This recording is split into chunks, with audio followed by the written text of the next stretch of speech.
5 years కనుక returns చూసుకుంటే real estate మంచి రిటర్న్స్ ఇచ్చిందా? గోల్డ్ మంచి రిటర్న్స్ ఇచ్చింది అనుకోవాలా? 5 ఇయర్స్ మీదకి వెళ్ళి చూస్తే గోల్డ్ మంచిగా ఇచ్చింది రిటర్న్. అవునా?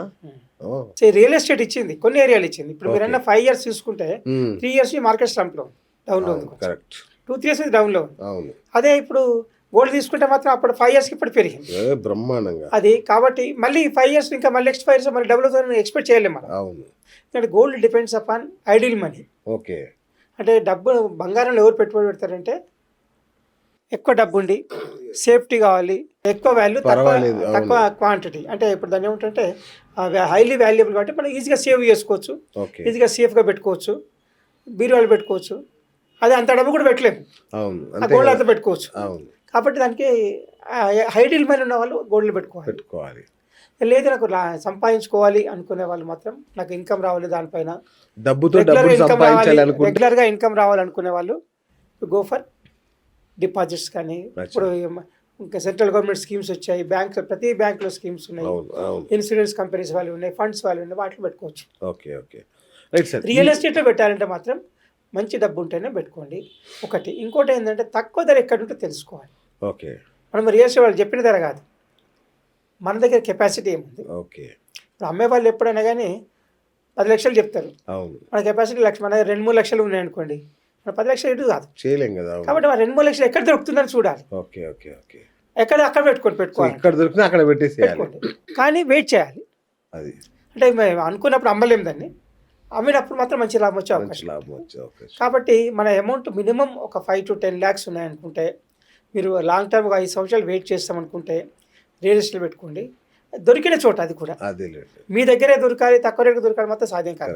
ఇప్పుడు గోల్డ్ మీద మంచి కరెక్షన్ నడుస్తుంది, ఫుల్ హైలో ఉంది. ఈ టైంలో గోల్డ్ కొనడం కరెక్టేనా? కాదు. అవునా? గోల్డ్ మాత్రం కొనడం కరెక్ట్ కాదు. సిల్వర్ కొనుక్కోండి కావాలంటే. ఓకే, సిల్వర్ కొనండి, ఏ రేట్ అయినా పర్లేదు. అవునా?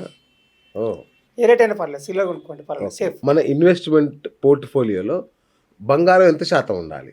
దీన్ని ఏం చేయాలంటే మనము ఇన్వెస్ట్మెంట్ చేసేటప్పుడు ఇంతకుముందు చెప్పినట్టుగా పీరియడ్ చెప్పాను. ఇప్పుడు risk taking capacity.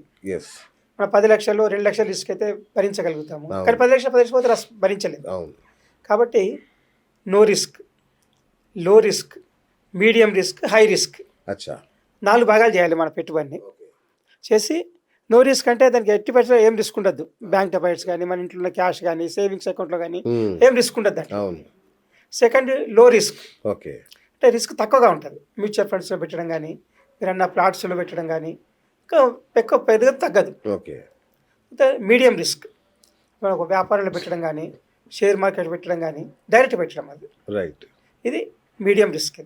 High risk ఏంటంటే speculation transactions, futures and option చేస్తారు, బయింగ్ సెల్లింగ్ ఆన్లైన్లో చేస్తారు, అంటే డెలివరీ లేకుండా చేస్తారు. చూడండి, 5 లక్షలు పెట్టుబడి పెట్టి 5 కోట్ల బిజినెస్ చేస్తుంది, అలాంటి వాటిలో హై రిస్క్. అవి అంటే ఆ విధంగా డివైడ్ చేసుకోవాలి. మనం చేసుకున్నప్పుడు అంటే don't put all eggs in one basket అంటే కదా, ఆ విధంగా చేయాలి. అంటే శాతాల్లో చెప్పాలి, 25-25-25, 1/4 అట్లా చేసుకుంటూ వెళ్ళాలి. అంటే లాభం తక్కువ వస్తుండొచ్చు, ఒకసారి నష్టం కూడా తక్కువ ఉంటుంది, రిస్క్ తక్కువ ఉంటుంది అనమాట. ఇప్పుడు పెట్టుబడి ఏది పెట్టినా కానీ మనకి చూసుకోవాల్సిన 3 కాన్సెప్ట్లు. ఒకటి safety of investment, income, liquidity అంటే ఎనీ టైం మనం విత్డ్రా చేసుకునే అవకాశం ఉండాలి. ఇప్పుడు అమ్మాయి పెళ్లి పెట్టుకుంటాము, ప్రాపర్టీ అమ్మలేము, ఏం లాభం చెప్పండి. ఇప్పుడు అంటే అందరూ మరి రియల్ ఎస్టేట్ వర్సెస్ గోల్డ్ ఏది పెట్టుకున్నా కానీ మీకు లిక్విడిటీ అనేది చూసుకోవాలి. మరి లిక్విడిటీ అంటే గోల్డ్ బెటర్ కదా? Gold better. గోల్డ్ కానీ, సిల్వర్ కానీ, మ్యూచువల్ ఫండ్స్ కానీ, షేర్స్ కానీ, ఏదైనా ఎనీ టైం లిక్విడేట్ చేసుకోవచ్చు, సేల్ చేసుకోవచ్చు. అది. సో ఇక హైదరాబాద్ విషయానికి వస్తే సార్, భూముల రేట్లు మొన్న కోకాపేటలో 150 కోట్ల ఎకరం అంట. సో ఎక్కడికి వెళ్ళిపోయింది హైదరాబాద్ అర్థం కాని పరిస్థితి. ఈ టైంలో హైదరాబాద్లో కానీ చుట్టుపక్కల కానీ భూములు కొనొచ్చా? ఎక్కడైనా భూములు కొనే అవకాశం ఉంటాయి, కొనొచ్చు, కాకపోతే రేట్ చూసుకోవాలి మీరు. అదే ఇప్పుడు ఒక 25 సంవత్సరాలు 25 సంవత్సరాల క్రితము అప్పుడు ఈ సికింద్రాబాద్ కానీ, హిమాయత్ నగర్ కానీ ఒకప్పుడు హాట్ ప్లే ఏరియాస్. ఇప్పుడు ఒక తర్వాత బంజారీస్ అయింది, జూబిలీస్ అయింది, కోకాపేట, కొండకూరు, గచ్చిబౌలి.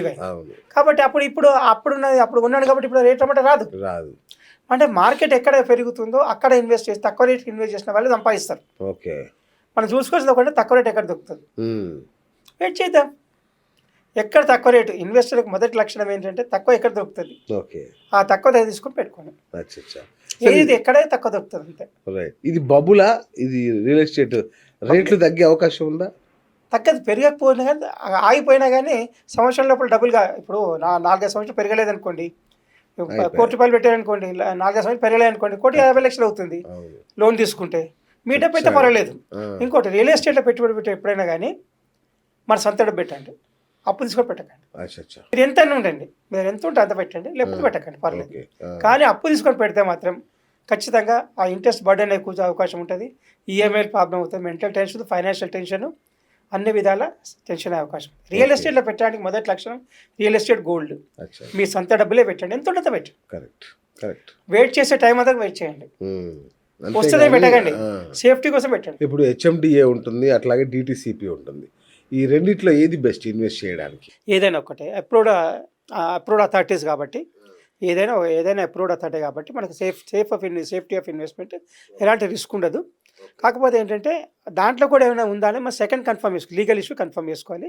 ప్రతి లీగల్ పర్చేజ్ చేసే ముందు, రియల్ ఎస్టేట్ పర్చేజ్ చేసే ముందు ఒక అడ్వకేట్ ఒపీనియన్ తీసుకోండి. సేల్ డీడ్ కానీ అగ్రిమెంట్ కానీ అడ్వకేట్ ద్వారా చేయించండి, రిజిస్ట్రేషన్ తర్వాత వేయించండి. ముందు మాత్రం లీగల్ ఒపీనియన్ ఒకటి, ఇంకోటి మాస్టర్ ప్లాన్ ఉంటుంది. ఆ మాస్టర్ ప్లాన్ ప్రకారం ఇది దాంట్లో ఎఫెక్ట్ అయిందా లేదా చూసుకోవాలి. అంటే కొన్ని ఇండస్ట్రియల్ ఏరియాలు ఉంటాయి, వాటర్ జోన్లో ఉంటాయి, కొన్ని ఏమో రెసిడెన్షియల్ ఏరియాలు ఉంటాయి, అలాంటివి చూసుకోవాలి. లేకపోతే ఇండస్ట్రియల్ ల్యాండ్ తక్కువ రేటు దొరుకుతుంది కొన్నామనుకోండి, అక్కడ రిజిస్టర్ కట్టలేదు, అది చూసుకోవాలి. ఆ ఏరియా జోన్ చూసుకోవాలి. కొన్ని గవర్నమెంట్ ల్యాండ్స్ ఉంటారంటే అది కూడా చూసుకోవాలి. ఇలాంటి వాటి చూసుకొని దానికి ప్రొసీజర్ ఫాలో అయిందా లేదా, దాని ప్రకారం జీవో ఇష్యూ అయిందా లేదా చూసుకొని అది పర్చేజ్ చేసుకోవాలి. దానికి advocate is real correct person.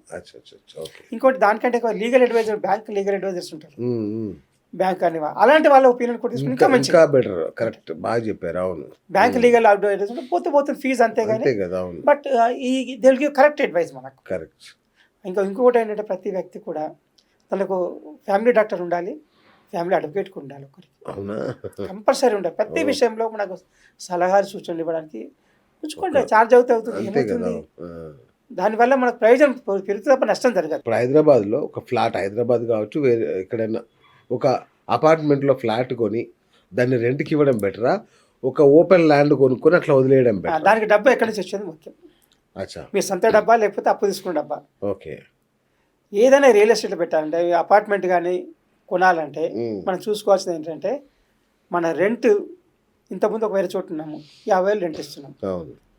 ఇప్పుడు ఇది ₹1,00,000 అయితే పర్వాలేదు, మన సొంతం కాబట్టి భరించవచ్చు. అదే ఇన్స్టాల్మెంట్ 3 లక్షలు అయిందనుకోండి, ఫైనాన్షియల్ 2-3 ఇయర్స్లో ప్రాబ్లం వస్తుంది. కాబట్టి మన రెంట్ పేమెంట్ ఎంత చేస్తున్నామో మన ఖర్చు ఎంత తగ్గుతుంది, ఆ ఇన్స్టాల్మెంట్ ఎంత వస్తుంది. డబుల్ కంటే ఎక్కువ కాకూడదు ఇన్స్టాల్మెంట్. ఓకే. మన రెంట్ చేసే దానికంటే డబుల్ కంటే ఎక్కువ ఇన్స్టాల్మెంట్ కాకూడదు. లోన్ ఇన్స్టాల్మెంట్ సొంత డబ్బు అయితే పెట్టుకోండి పర్వాలేదు, కానీ అప్పు తీసుకున్నప్పుడు ఇన్స్టాల్మెంట్ డబుల్ కంటే ఎక్కువ కావద్దు. ఇంకోటి మన ఇన్కమ్లో 40% కంటే ఎక్కువ ఇన్స్టాల్మెంట్ ఉండకూడదు. మనకు ₹1,00,000 ఇస్తున్నాడు, 40,000 కంటే ఎక్కువ ఇన్స్టాల్మెంట్ ఉండకూడదు. అంతకంటే ఎక్కువ ఉందనుకోండి మిగతా ఖర్చులకు ఇబ్బంది అవుతుంది చాలా.